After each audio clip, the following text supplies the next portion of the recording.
Welcome everyone to our season 5 of our podcast. That today we are announcing the new name of the podcast. It is a new season, and as life changes, as nature changes, we are changing as well. So now our podcast is going to be called David Ortega B Podcast.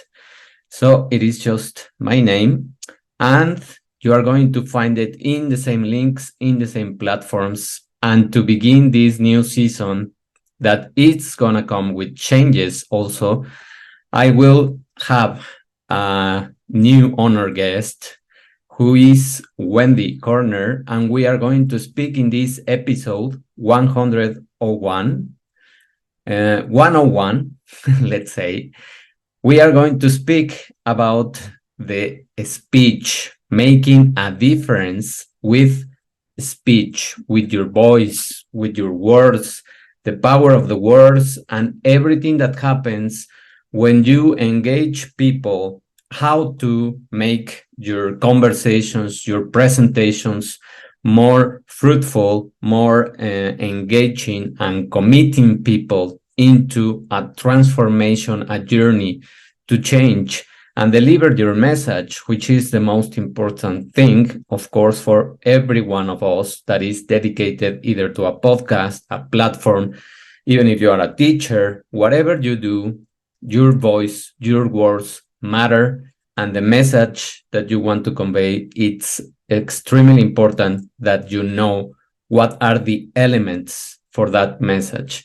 So we are going to dive deep into those elements, into how can you engage more with your words, how can you start using your stories, your life stories, in a way that you make people think about their own lives, and why some people, in spite of having a profession that should be more engaging in terms of being extroverted, can be actually disappointing. So there will be some stories in this episode that will enlighten this paradigm, let's say, this frame of mind that you can have. And we are going to speak about how to make mathematics, or speaking about statistics or data, in a more engaging way. And also, what happens with the language of children? How do they develop the ability to discern, to start recognizing that the fine elements of language are different, and you cannot call everyone dad or everyone mom in spite of being a woman or a man. And we are going to recognize those changes and what happens in the brain of children. So stay tuned until the end, because we give a lot of messages, a lot of tips, and what happens with our talks and how we speak better. Thank you for these introductions, and welcome to this new season 5. Let's just roll out with the episode. So to begin, I will introduce Wendy Corner. She's a quirky speaker coach, best-selling author, speaker, and founder of Creator of Your Words Have Power. She works with global change makers and visionaries who are making a difference, speakers on a mission to get their message out to the right audience.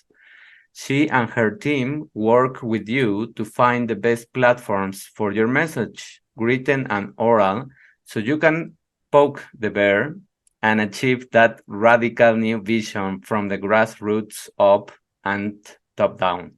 Originally from Scotland, Wendy's now based in Perth, Western Australia, and has been a TEDx speaker coach at University of Western Australia since 2018, with a background as a speech pathologist for almost 30 years.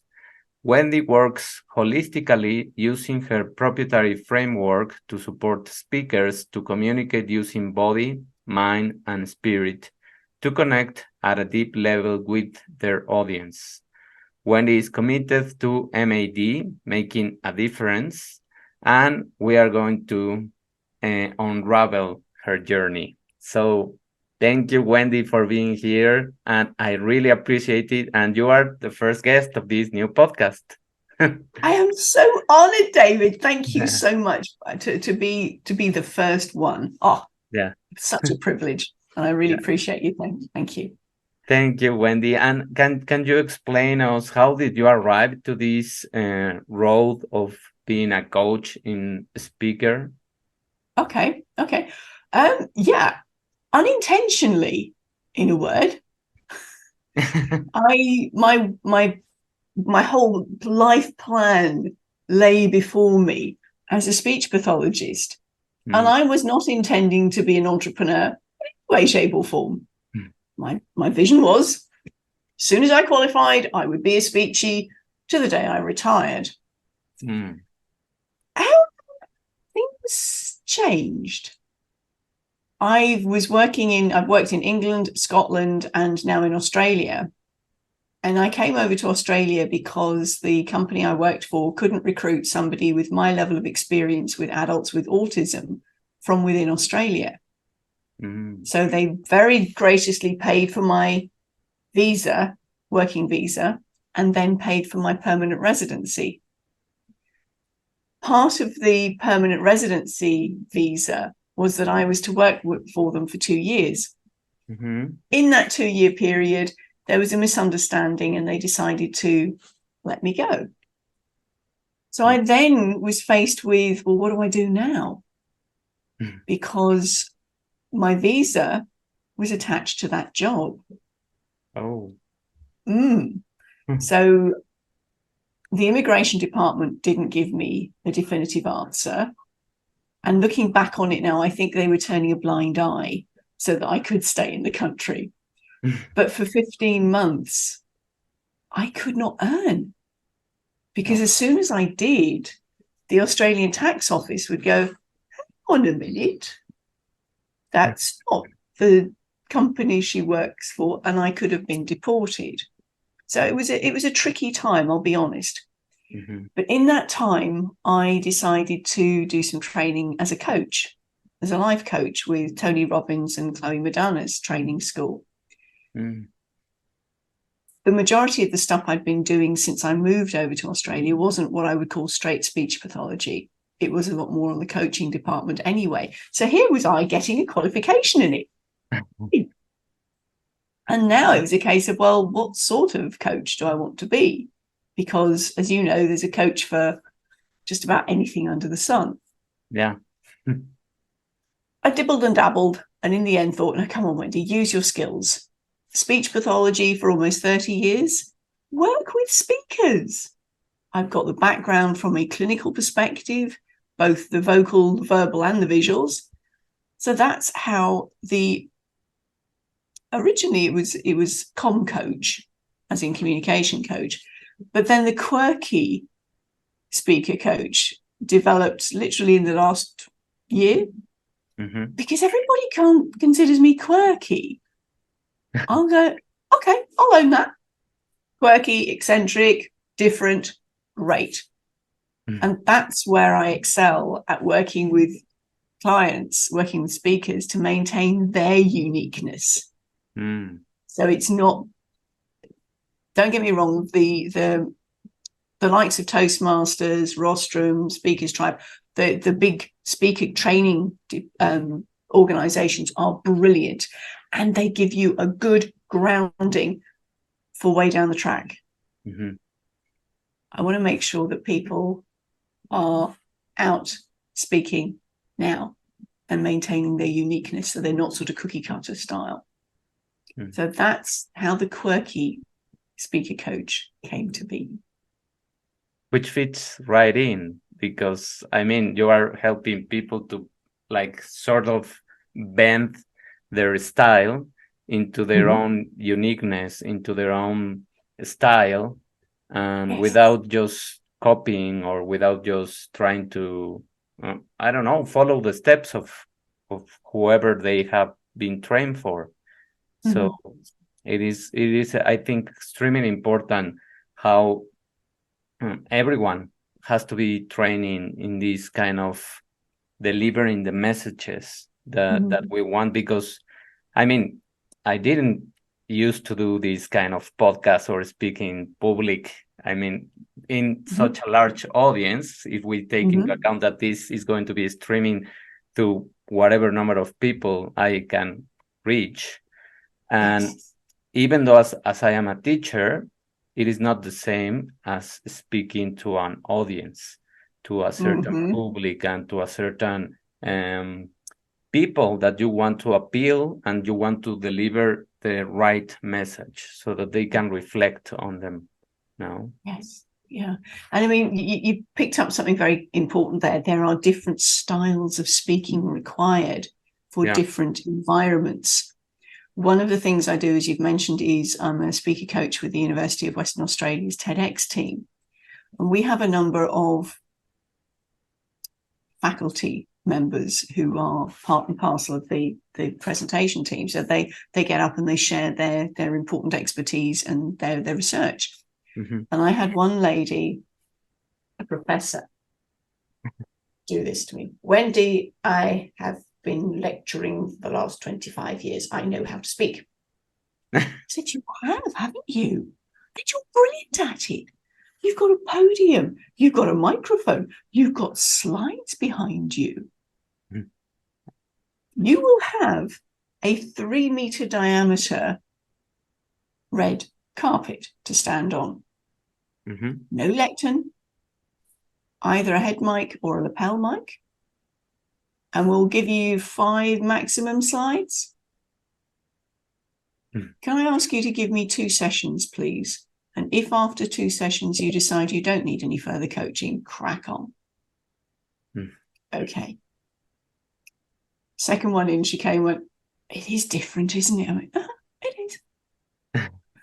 Please, can we continue? Yes, certainly. So there are different ways. And even speaking on stage physically is different to here we are in Zoom land. Yeah. Because when you've been on stage and you're used to throwing your arms around and being very effective with your gestures. Yeah. I was working with one guy who said, I'm sure you're doing something really important with your hands right now, but I can't see them. So you have to remember that your gestures need to come into your little frame. Yeah. So things you would normally do at chest height, at sort of waist height, have to be up here. Yeah. Very different. Not overacting, let's say. Not overacting, but at the same time, to get the message across in your little window, because you don't have the opportunity to move around. Otherwise, you go off camera. And if your camera is anything like mine, if I go out of a certain distance, it starts to blur. And then when I come back, it takes a while to go, hang on, where is she? And adjust its focus again. So you've got to be aware of the parameters for working in your Zoom window. That also, no. What's in the background? How much are people going to look behind you and go, well, I see you have a beautifully placed book. Good thinking, Batman. Because then people can, cultivating a new generation. If you've got a load of things behind you, that can take away from you in the center of the frame. Yeah. I also was on a one-to-one Zoom with somebody. Actually, no, it wasn't. I was attending a webinar that they were leading. And they'd got behind them their bookcase, clearly visible, with client-named folders. Oh, yes. I'm sitting there going, oh, no. So you need to be aware of what's behind you. Really, you do. Yeah. Yeah. Yeah. It's anyway, continue. Sorry, I've just taken you away from what you were saying. No. I was saying that, I mean, you have to be aware of the resources that you have.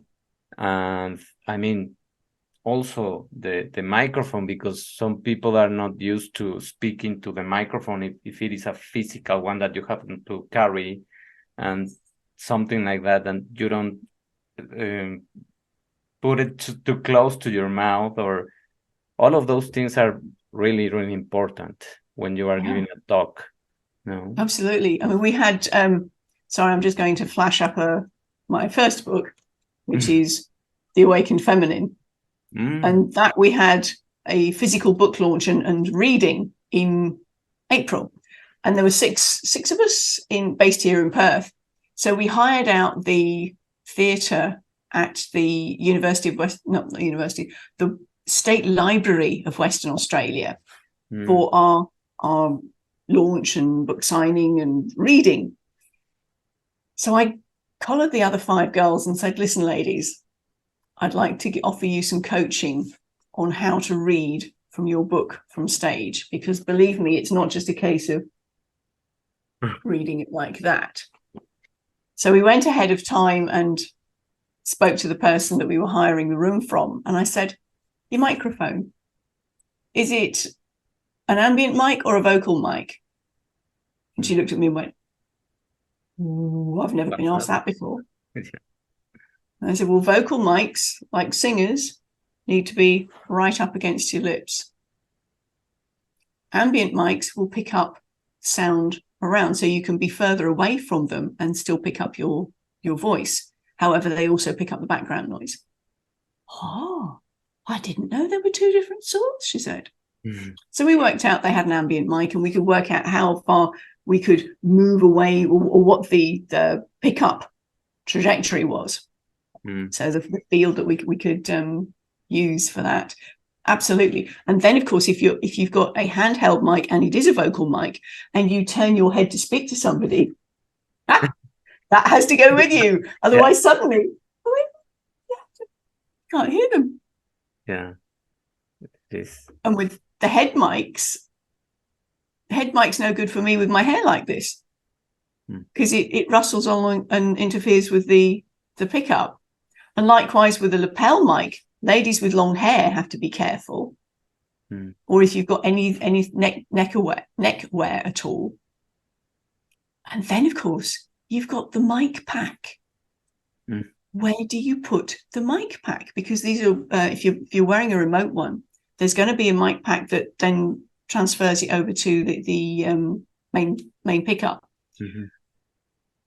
Ladies don't often have pockets. Guys, not a problem. But we ladies sometimes wear floaty things when we're on stage. Learn from my mistake. I turned up to a gig wearing something like that. And the AV guy said, where am I putting that? And I looked at him and I looked at what I was wearing and went, you're not putting it anywhere, sunshine. I went off to the ladies and clipped it onto my knickers, because I was wearing fairly strong underwear that day. Go me. But I forgot to turn it off. So I'm going to the loo and you can hear tinkle, tinkle, tinkle. You heard the flush. You heard me doing my vocal warm-ups. So I was going, and all sorts of other wonderful vocal warm-ups. I washed my hands and then out I went to an amazing round of applause and laughter. And I go, what's going on? And he went, mic was on. So if you're in a position to use a mic pack, think about what you're going to wear. Because again, this is something I do with the TEDx gang. Ladies, what are you going to wear? Think about it ahead of time. And yes, remember to turn it off when you're not on stage. It was the best icebreaker I can imagine. Oh, it was. But they knew the joke. I didn't. Yeah, of course. You were just surprised, no? Yeah, they were fully invested in the fact that I was clueless. It was really funny. But yes, it did mean that I was seen as human. I was no god up on a pedestal, which I would never want anyway. But yeah, it was really funny, really funny. So yes, learn from that one if ever you're in that situation. As I said, fellas, you usually have pockets in your pants anyway. Yeah. Not always a given when it comes to the ladies. And could you clarify for me and for the audience what is or what does it mean to be a speaker pathologist? Oh, a speech pathologist, right? Yeah. Some people call them speech pathologists. Sometimes they're known as speech therapists. This is where somebody has a problem with communication. So it can be, most people think of, backtrack. It came out of articulation, being able to pronounce your words beautifully. Way back when there were elocution lessons, people of standing sent their children to elocution lessons so they could speak beautifully. That's where it came out of. And then it was perceived that there are an awful lot of people who actually have problems with communication. So there is the articulation side of things. So children lisp very easily when they're losing their teeth. You know, when you get your milk teeth out, your tongue goes forward, and lots of children end up lisping. There are all sorts of other things that can go wrong with the sounds as you develop them, or they don't develop naturally or as quickly. Then there's the other side, which is to do with the language, which is where you're not forming the language, you're not forming what you're saying in a very clear way. And that's usually, again, something that happens very, very early on in life. And with a lot of work with small children, you can work around that and they can catch up. There are some people who have autistic spectrum disorder, who remain to be non-verbal. They never speak. And then you can use communication aids with them. That's not just for people with autism. Do you remember, what was his name? Stephen Hawking. Yeah. The guy the universe chap. He had a communication aid because he could not speak because of his ALS. Yeah. So there are times when communication needs to be aided. Sign language can be seen as a form of aided communication. So there are lots of different ways that speech pathologists get involved, from losing it, a stroke, laryngectomy if you've had to have your voice box removed. Some people develop a really rough voice, and therefore you need to do some work around their vocal hygiene and how to produce voice clearly and functionally. So there's lots of different ways that a speech therapist can get involved. And it's something that, cradle to grave, somewhere along the line, somebody may need a speechy. Yeah, it is just so important that we receive those lessons early, as you mentioned, because children tend to, when they try to explain something, they tend to go round and round, and you don't really understand what they want.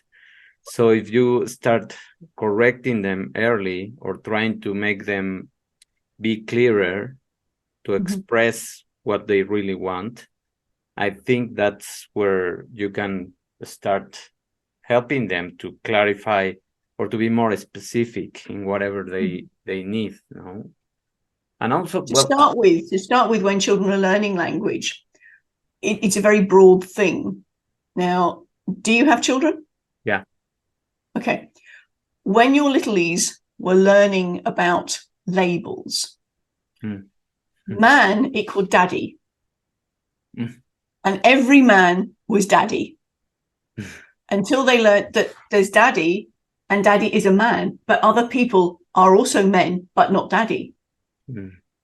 It's when they tease out the different layers to it. But initially, if dads aren't aware of that, they can get a little bit upset when little one's pointing to somebody else and going, daddy, daddy, daddy.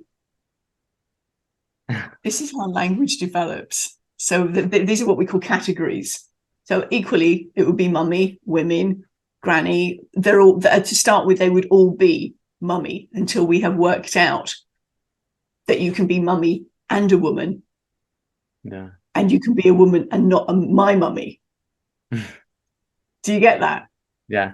Yeah.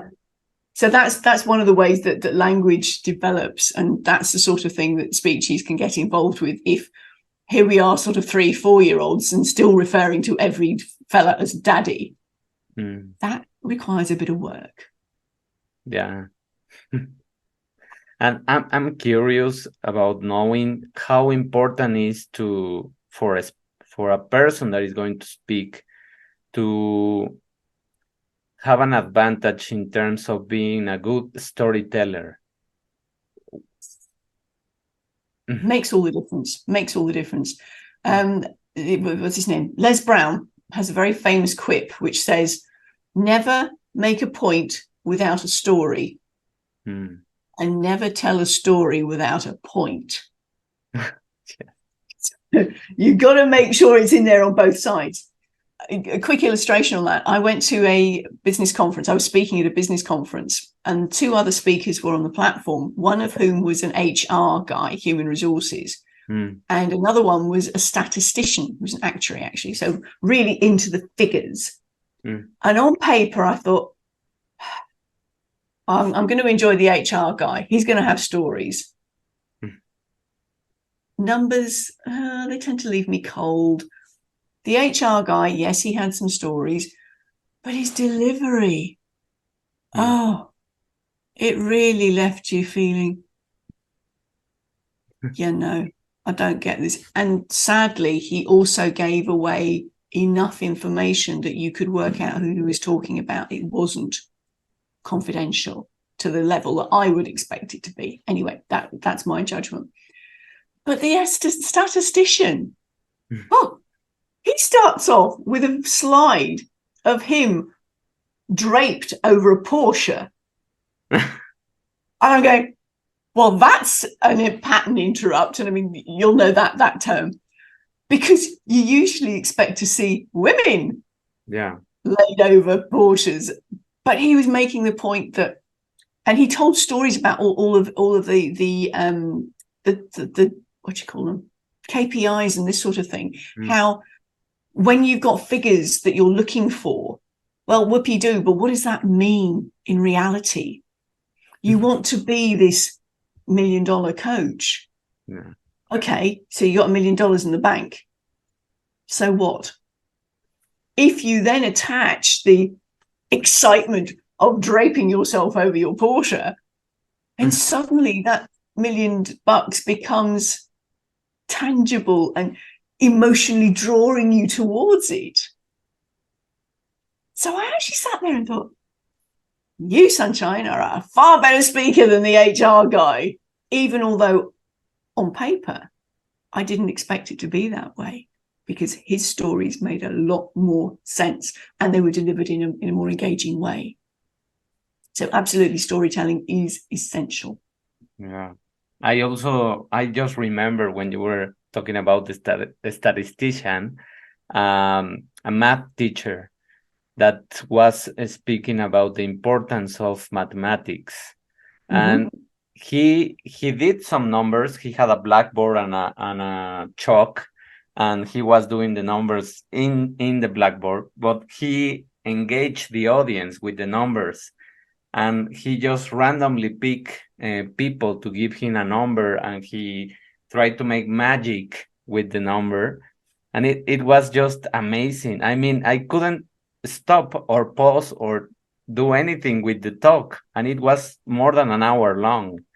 And I just follow every single step of the conversation because he was so good with the stories, with the thing that started to have passion about mathematics and all of those things, that a topic that can be so abstract, that can be rejected by almost more than 80% of the population.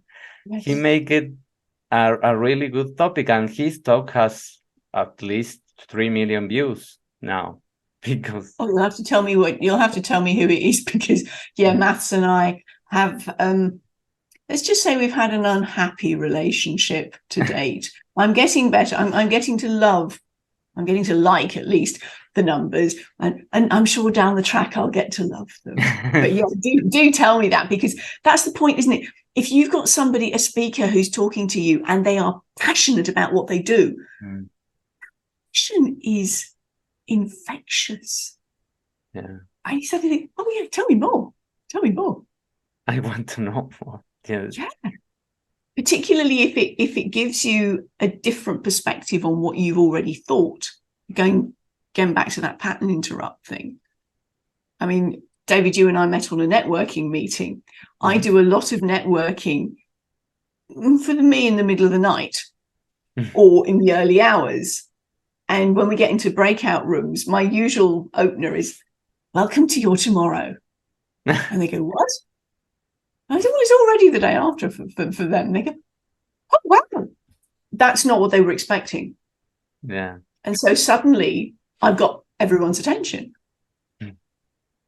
So it's that pattern interrupt that's going to get people to think, what's coming next? Yeah. And lean in, literally.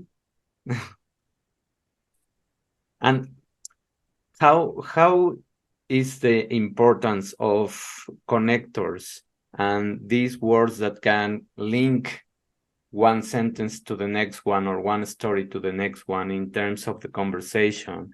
How people can make use of those connectors in the right way, or I don't know, modulate their voice through those connectors so that they can engage the audience that probably certain idea has go long because I don't know, it needs to be that way, and then you cut it off and you link another thing.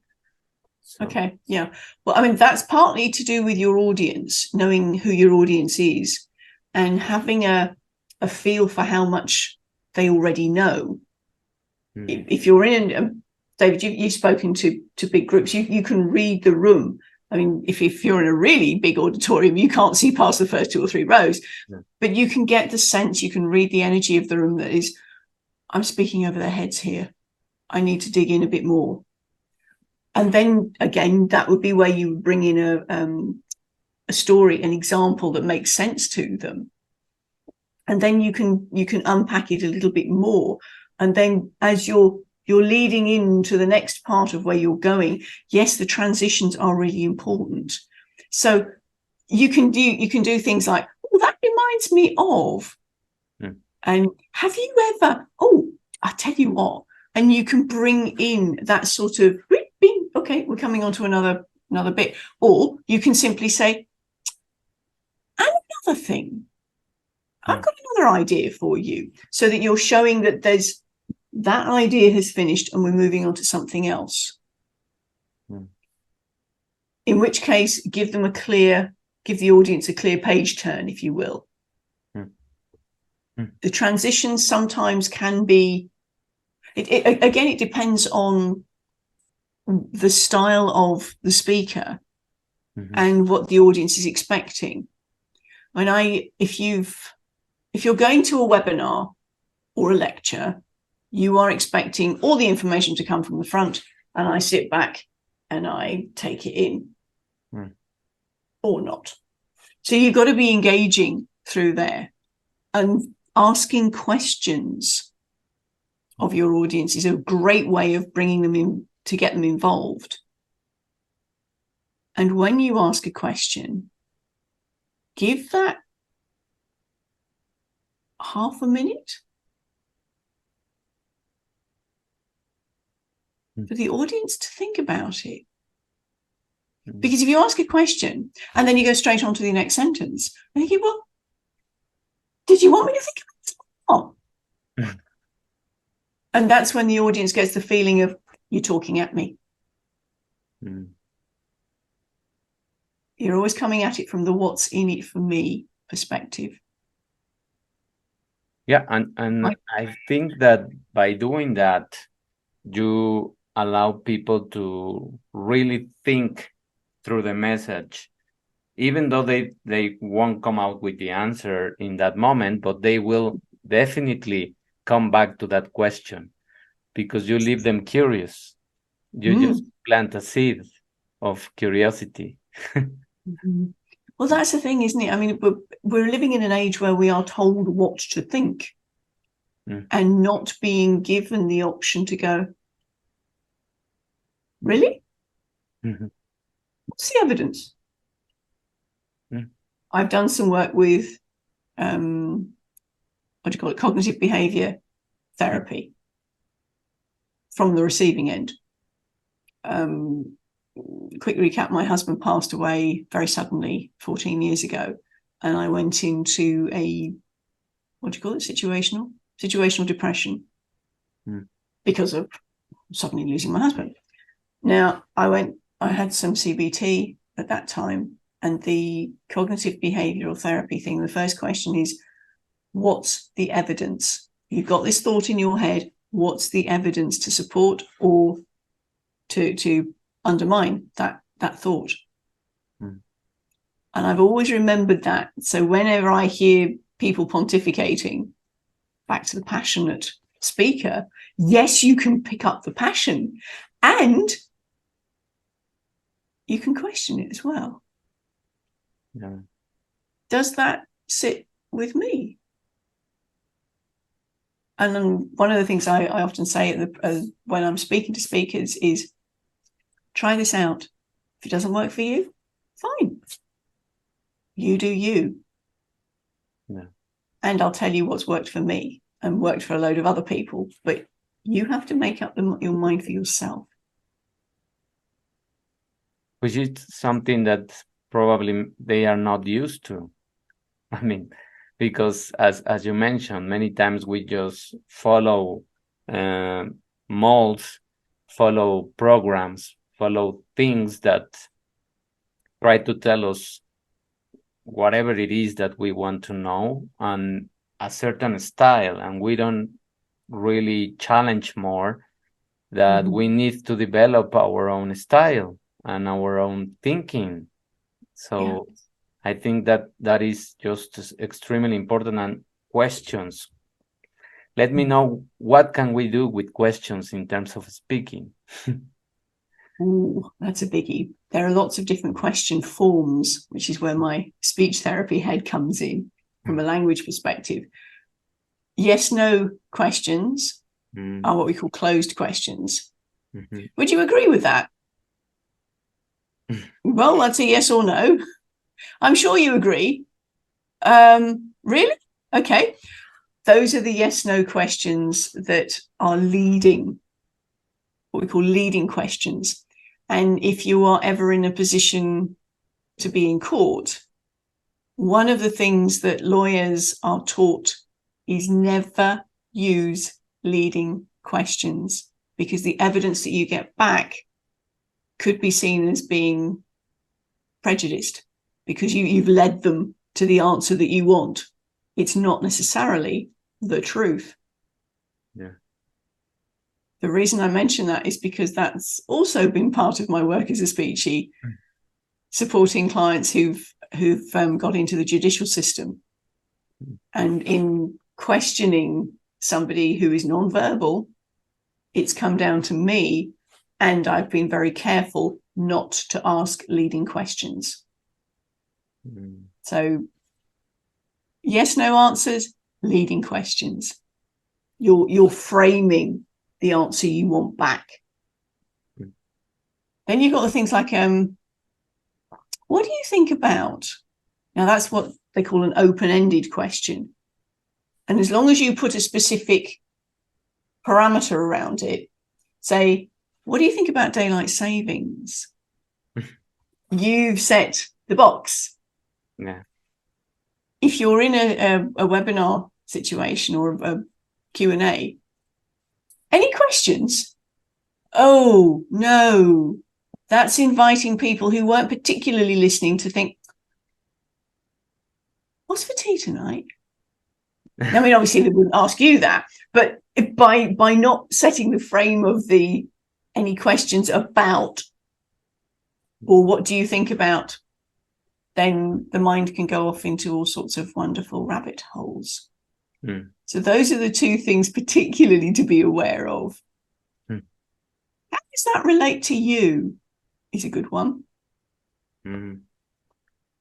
Yeah, because it makes you think about your life. Mm-hmm. As opposed to does that resonate with you? Well, that's a yes, no. Yeah. How do you relate to that?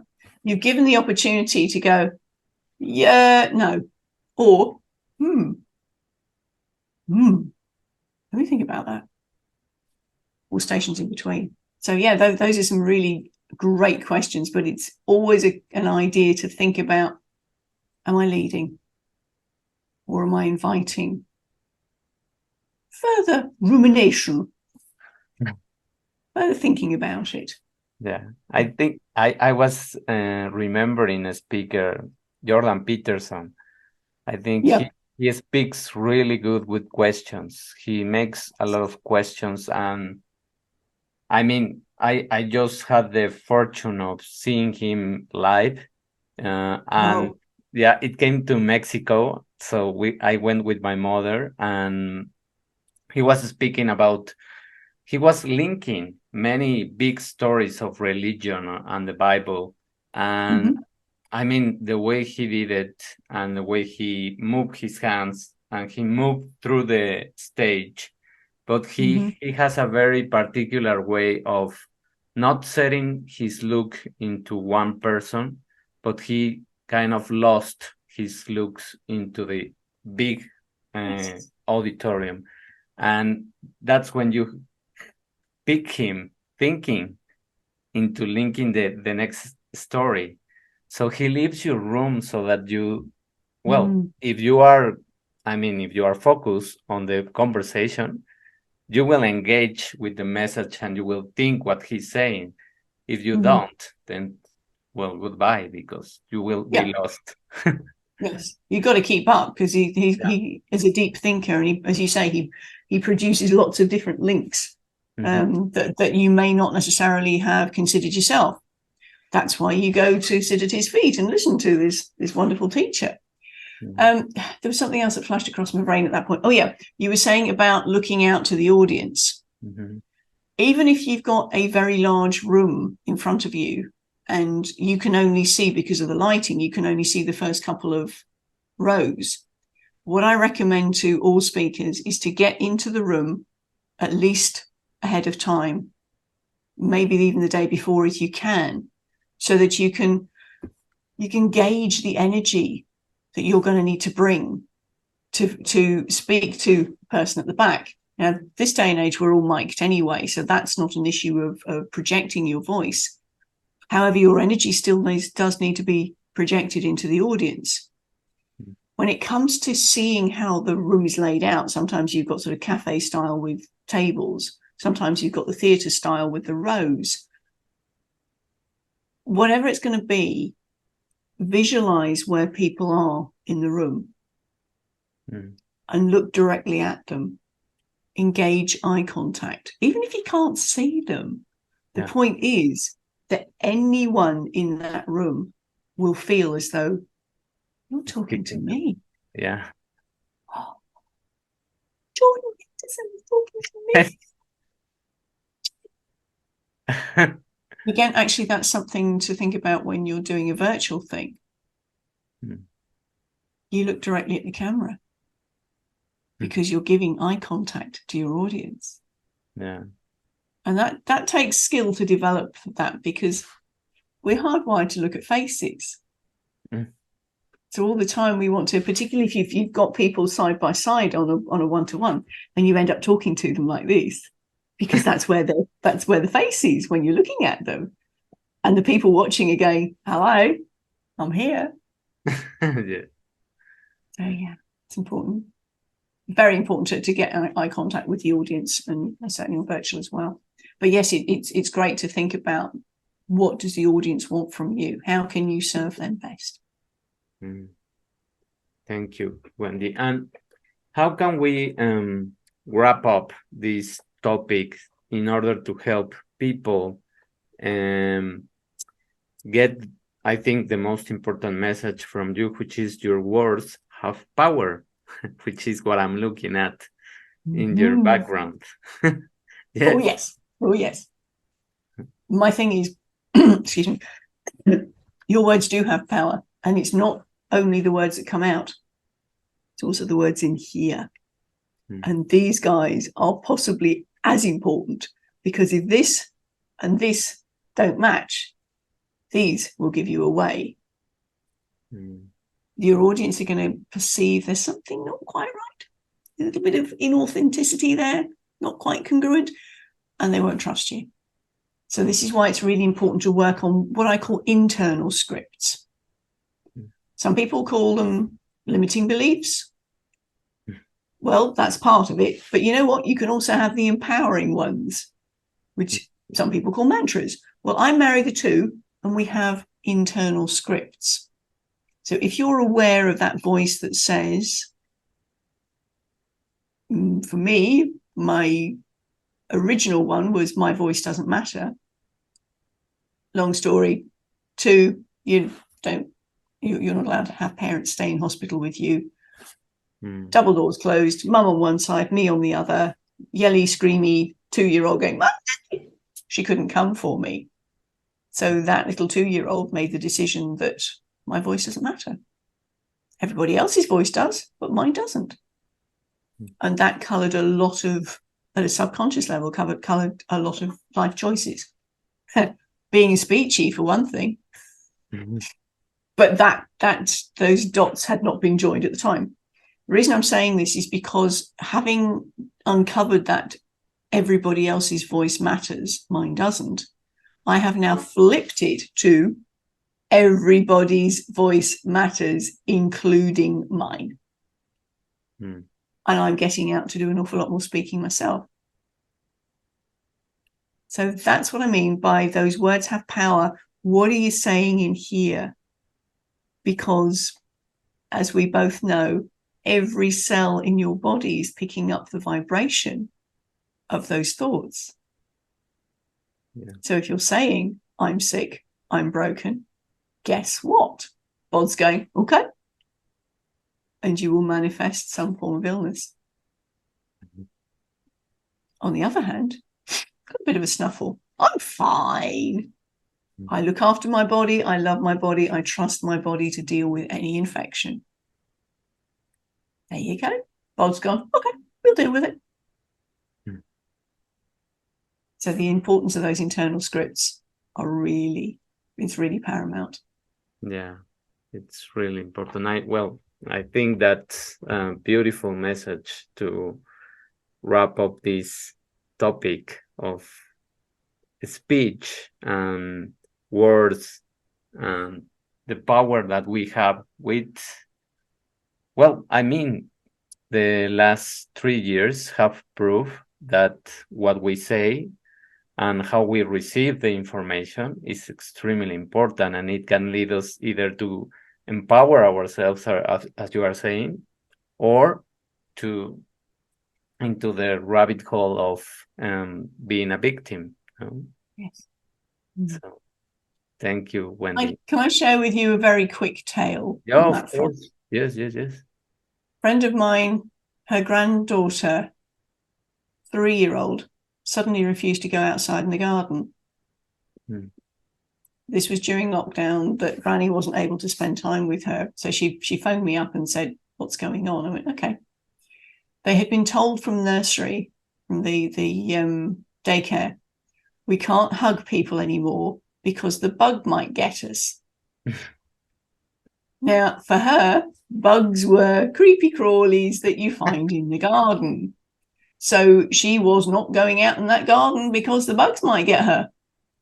So having worked that one out, I said, she familiar with the concept of germs? Oh, yes, we wash our hands really well so we get rid of all the germs. Great.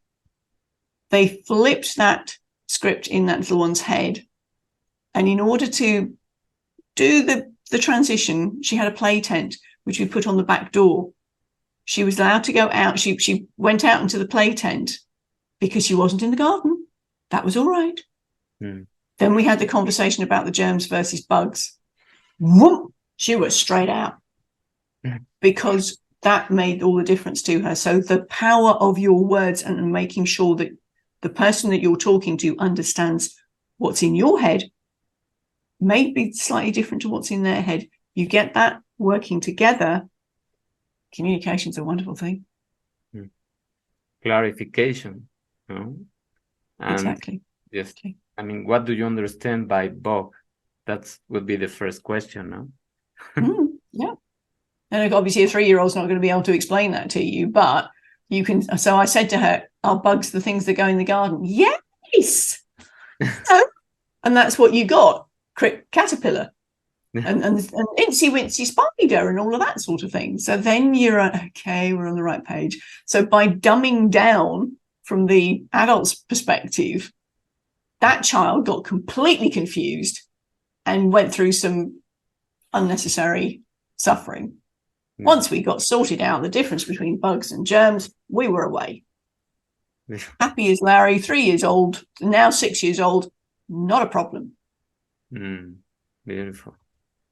Thank you for sharing that, because I think that with this message, people are going to now think more and allow to pause and to reflect on the messages. And also, I think it's extremely important to not just listen to the message that we are just trying to convey, but make it your own in terms of what is the help that this is going to give me in my life. What can I rescue from this kind of talk, and what can I do in order to propagate the message? So it's taking in what other people have said. Does that fit with me? If it doesn't, could it? Because sometimes our beliefs require a little bit of expansion, because we've had the blinders on, we've had the blinkers on because of what we've been taught.